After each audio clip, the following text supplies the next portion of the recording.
Tuesday evening baby ரொம்ப ஜாலியாக விளையாண்டுட்ருக்காங்க. அவங்களோட அக்கா, அண்ணாலாம் வந்திருக்காங்க. ஆக்சுவலாக எக்ஸாம் போயிட்டுருக்கு இல்லையா?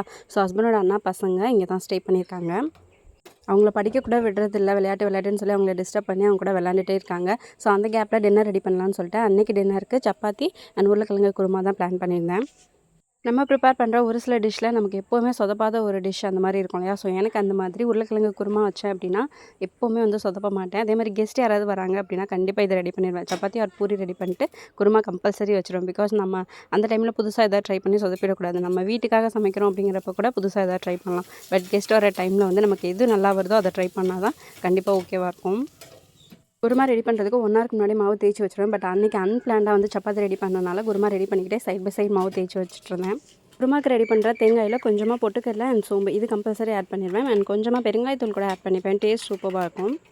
குருமா ரெடி ஆனதும் சூடாக சப்பாத்தி போட்டு குட்டீஸ்க்கு சாப்பிட கொடுத்துட்டு என்னோட டின்னர் நானும் எடுத்துட்டேன்.